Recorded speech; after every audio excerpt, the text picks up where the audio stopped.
اجمل شيء متابعينا اللي هو الخضره. ما دام اكو شبنت وما دام اكو كزبره، يعني شنو متابعينا؟ يعني سمك. فان شاء الله متابعينا نريد نسوي لنا غدا، والغدا مالتنا راح يكون ينول اعجابكم اكيد. طبعا حبايبي مثل ما قاعد تشوفون ما شاء الله تبارك الرحمن، اريد اشوفكم اني. شوفون اقول لكم حسوني ليش تحب السمك؟ ليش؟ يدرون هم بس ما اعرف ليش يسالون هذا السؤال. شوفونا حبايبنا، شوفونا السمك الجميل. الكاميرا يمكن قاعد تشوفون لو لا؟ باعوا لي حبايبي ما شاء الله تبارك الرحمن. اليوم السمكات نظافه تايم وترتيب، وان شاء الله راح نسوي لنا مطبق ينول اعجابكم. صارت الحشوه مالتنا جاهزه. عندي البصل حبايبي، وعندي الشعريه والكشمش. ما شاء الله تبارك الرحمن صارت الامور تمام. ايش راح اضيف لها حبايبي؟ راح اضيف الكزبره واضيف الجبن.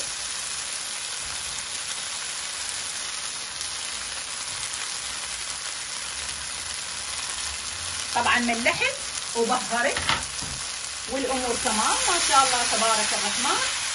بقى علي يا حبايبي اريد اطبق السمك اليوم ان شاء الله بنطبق بحذافيره مثل ما يقولون.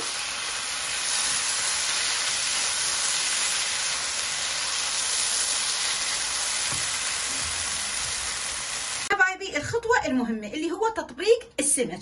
هنا أنا عندي ورق الزبده وشويه دهنته. هنا أنا حبايبي عندي السمك مقلى. طبعا هاي ما اقول لكم منو اخذ منعتها، خلوها بعدين. المهم راح نجيب السمك حبايبي ونخليه هنا بالجدريه. ما شاء الله تبارك الرحمن. اليوم نطبق السمك يا حبايبي مرتبكه، لا تقولوا لي ليش.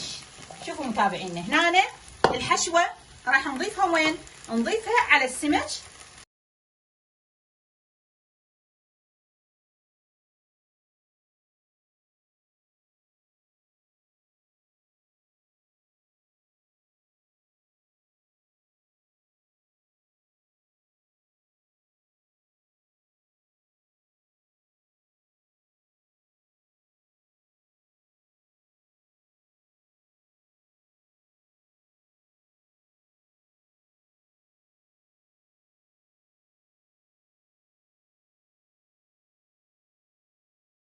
التمه المسلوق راح نهدره، وبعدين نجيكم متابعينا بالخطوه التاليه.